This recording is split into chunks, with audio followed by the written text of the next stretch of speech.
Good morning. Have a very nice day. आज हम आपसे बात करेंगे पहले नंबर पर हिंदुस्तान के बेवकूफ़ बादशाहों के बारे में। दूसरे नंबर पर बात करेंगे एक फिल्म के बारे में। फिल्म का नाम है फितूर। और तीसरे नंबर पर आज के हालात, अगर वक्त लग गया तो शुरू करते हैं। बेवकूफ़ बादशाह। पहले इस लड़ी में सबसे पहले नंबर आता है मोहम्मद बिन तुगलक का। इनका राज 1325 ईस्वी से लेकर 1350 ईस्वी के आसपास इस दौरान रहा था। तो इनकी सबसे बड़ी दो उपलब्धियां थी। नंबर एक तो दिल्ली से शिफ्ट करके ये दौलताबाद ले गए थे अपनी राजधानी, जो कि एक फेल प्रयोग था। और दूसरी सबसे बड़ी उपलब्धि थी कि इन्होंने सोने और चांदी के सिक्के बंद करके चमड़े का सिक्का जारी कर दिया था। और इसी के कारण उस दौर की जो अर्थव्यवस्था थी वह चौपट हो गई और मोहम्मद बिन तुगलक का पतन हो गया। इस लड़ी में दूसरा नाम है एक भिश्ती का। भिश्ती ही लिखा हुआ है तो मैं भी भिश्ती ही कहूँगा। वैसे भिश्ती का मतलब होता है पानी ढोने वाला झीवर। हुमायूं शेरशाह सूरी के साथ लड़ रहा था बक्सर के आसपास, चौसा के आसपास कहीं। तो वो घिर गया दुश्मनों से। जान बचाने के लिए वो भागा, भागते भागते गंगा के किनारे आ गया। तैरना उसको आता नहीं था, तो नदी पार करना जरूरी था। तो इस भिश्ती ने हुमायूं को नदी पार करवा दी अपने मश्क पर। जान बची देखकर हुमायूं ने भिश्ती का नाम पता पूछा और उसको बताया कि मैं बादशाह हूँ। हुमायूं, आज तो मैं मुसीबत में हूँ। अगर कभी मेरा राज मुझे वापस मिल गया, मेरी बादशाहत मुझे वापस मिल गई, तो मैं तुम्हें तेरा मुंह मांगा इनाम दूंगा। और वक्त गुजरा, हुमायूं दिल्ली का शासक बन गया। तो उसको अपना वचन याद था, तो उसने अपने अहलकार भेजे कि जाओ फलानी जगह से, चौसा से, इस नाम के भिश्ती को पकड़ के लाओ। भिश्ती हाजिर हुआ दरबार में। तो हुमायूं कहता है भैया मांग ले जो कुछ मांगना है। तो कहने लगा कि जी अगर आपने मुझे देना ही है कुछ तो मुझे एक दिन का बादशाह बना दो। तो हुमायूं डरा एक दिन का बादशाह मैं इसको बना दूंगा, अगर ये फिर हटा ही नहीं फिर। तो उसने अपने साथियों से सलाह की कि भाई ऐसी चाल चलो कि ये बादशाह तो बन जाए पर एक ही दिन का बने, कल को फिर हमने अपनी बादशाहत वापस भी लेने हैं। तो चाल कामयाब उनकी हो गई। जब एक दिन का बादशाह बना ना भिश्ती, तो उसने सबसे पहले एक ही ऑर्डर पास किया कि भाई ये जितने भी सिक्के सोने और चांदी के हैं उनको सबको वापस मंगवाना शुरू करो और इसकी जगह चमड़े के सिक्के जारी करना शुरू करो। यह भी बाद में एक फेल ही स्टेप हुआ। एक दिन की बदौलत भिश्ती 2.5 दिन तक शासन कर सका। कारण यह है कि जिस मौलवी ने उसको रस्म और रिवाज के मुताबिक ताज पहनाया था और शाम को वो ताज वापस लेना था या अगले दिन ताज वापस लेना था, इसी दौरान उस मौलवी की हो गई मौत। सीढ़ियों से गिरा और मर गया। अब 1.5 दिन लग गया नए मौलवी को अपॉइंट करना। नया मौलवी अपॉइंट हुआ, फिर पूरे रस्म और रिवाज के साथ भिश्ती के सर से ताज उतारा गया, हुमायूं को पहनाया गया। परंतु वो 2.5 दिन वो जोक्स भी करतूत कर गया था। वो ये थी कि चमड़े का सिक्का चुराया। मैं आपको ये स्टोरी क्यों सुना रहा हूँ, शायद आप समझ गए होंगे, आप बड़े बुद्धिमान हैं।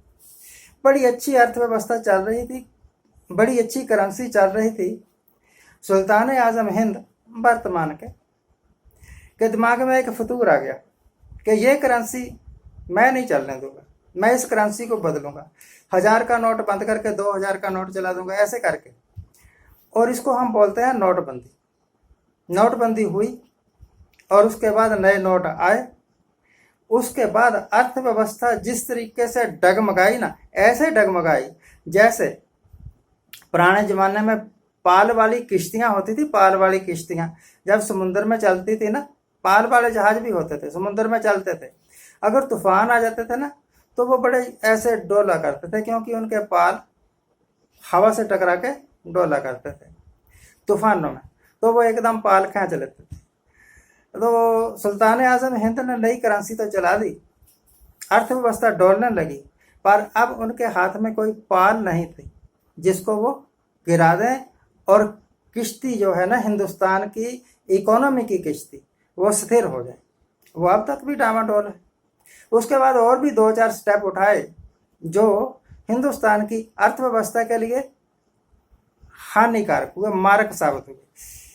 दूसरी बात एक फिल्म की। मैं आमतौर पर फिल्में देखता नहीं, परंतु कल 2 दिन पहले एक फिल्म देखी। नई फिल्म है, नई ही मेरे वास्ते तो नई है, जब मैंने पहली बार देखी है। फिल्म का नाम लिखा हुआ है फितूर, फितूर, FITOOR, फितूर। मेरे बेटे ने मुझे बताया कि पहले इसका नाम चाक और डस्टर था। ये प्राइवेट स्कूलों में काम करने वाले टीचर्स के बारे में है। इसमें इश्क मुश्क या ऐसा कोई लव स्टोरी नहीं है, यह स्ट्रगलिंग टीचर्स की कहानी है। जबरदस्ती निकाल दिया जाता है। वेरी लर्नड टीचर्स, बहुत मेहनती टीचर्स को जबरदस्ती निकाल दिया जाता है। एक पागल प्रिंसिपल के आने के बाद वो कहती है कि जितनी तनख्वाह मैं इनको देती हूँ, इतनी तनख्वाह में मैं नए 3 टीचर रख लूँगी। हाँ, यानी अगर एक टीचर को 10,000 देती है, पुराना है ना इस करके, तो मैं नया टीचर रख लूँगी 2,500 का। वो भी पढ़ाई ही लेंगे, प्राइवेट स्कूल है, हमें पूछना किसने है। तो भाई इस स्टोरी को बड़े शानदार तरीके से फिल्माया गया है। अंतिम सीन बड़े ही इंटरेस्टिंग है, रोचक है। अगर आपको कभी टाइम मिले, हिंदुस्तानियों और पाकिस्तानियों और बांग्लादेशियों, अफगानिस्तानियों, हर एक वो आदमी जो हिंदी या उर्दू समझता है, चाहे वो इंग्लैंड में या अमेरिका में बैठा हुआ है, इस फिल्म को जरूर देखिए। बड़ी अप्रिशिएटेबल फिल्म है, हकीकत के बिल्कुल आसपास है। ऐसा नहीं है कि ये एक काल्पनिक स्टोरी, जिसमें आमतौर पर फिल्मों में देखते हैं खाम खा एक दूसरे के पीछे वो कटर लेकर, डांट लेकर दौड़े हुए हैं, मार देंगे, तलवारें लेकर दौड़े हुए हैं। उनका कोई मतलब नहीं। Very beautiful. पहले आज से 6 महीने पहले मैंने आपको कहा था कि एक फिल्म है Z+, आप जरूर देखिएगा, बहुत अच्छी फिल्म है। उसी कैटेगरी की ये फिल्म है, पर इसको अगर मैं नंबर देना चाहूँ तो नंबर 1 दूंगा। 2 बातें हो गई। तीसरी बात, जब किसी बादशाह को यह महसूस हो जाता है ना कि वो नालायक है, वो कमज़ोर है, उस वक्त वो उन लोगों की मदद लेता है जो उसकी मशहूरी कर सके। हमारे बीजेपी के जो आजकल के सुल्तान आजम हिंद है, वो भी टीवी वालों की मदद ले रहे हैं। और इसी करके जितने भी हिंदी के टीवी चैनल, इंग्लिश के टीवी चैनल्स हैं, उर्दू के टीवी चैनल्स हैं, वो सब मोदी साहब की बात करते हैं या कुछ ऐसी बात करते हैं सवेरे से शाम तक कि पब्लिक का ध्यान लगा रहे सरकार की उपलब्धियों में, उन बातों में ना लगा रहे जो the problems which the country is facing, which the people of India are facing. अगर अमिताभ बच्चन को छींक आ जाए तो सारा दिन खबर चलती है कि उसको छींक आ गई थी, उसने रुमाल ले लिया, उससे नाक साफ किया, अब वो रुमाल रख रहे हैं, एक दूसरा रुमाल लेके उनका अर्दली खड़ा है। आज से 3 महीने 2 महीने पहले शायद एक फिल्म एक्टर की हत्या, मतलब सुसाइड कर लिया था, वो खबर आज तक घसीट रहे हैं। जैसे किसी फिल्म एक्टर की हत्या नहीं हुई, किसी बहुत बड़े देश के किसी राष्ट्रपति, प्रेसिडेंट की हत्या हुई, और अब ये इंक्वायरियां कर रहे हैं। खबर देनी है तो उन लोगों की दो, उन इलाकों की दो जो आजकल बाढ़ से ग्रस्त हैं, जहां हाहाकार मची हुई है, लोगों के घर डूब गए, रहने के लिए जगह नहीं। उन लोगों की दो, उन इलाकों की दो जहां पर कोरोना के कारण हजारों लोग बीमार हो रहे हैं। आजकल की फिगर है कि हर रोज लगभग 60,000 65,000 के आसपास कोरोना विक्टिम्स आ रहे हैं और सैकड़ों मर रहे हैं। वो खबर नहीं है। खबर ये है अमिताभ बच्चन को जुकाम हो गया, सुशांत की हत्या की सीआईडी इंक्वायरी करवा रहे हैं। What is this? तो को शक्ल करो। आप मोदी के नहीं, आप उन लोगों के कारण रोटी खा रहे हो जो आपके चैनल देखते हैं। उनको हकीकत दिखाओ, उनकी समस्याएं उठाओ। आज के लिए इतना ही। आज जिनका जन्मदिन है उनको हैप्पी बर्थडे। आज जिनकी मैरिज एनिवर्सरी है उनको बहुत बहुत शुभकामनाएं।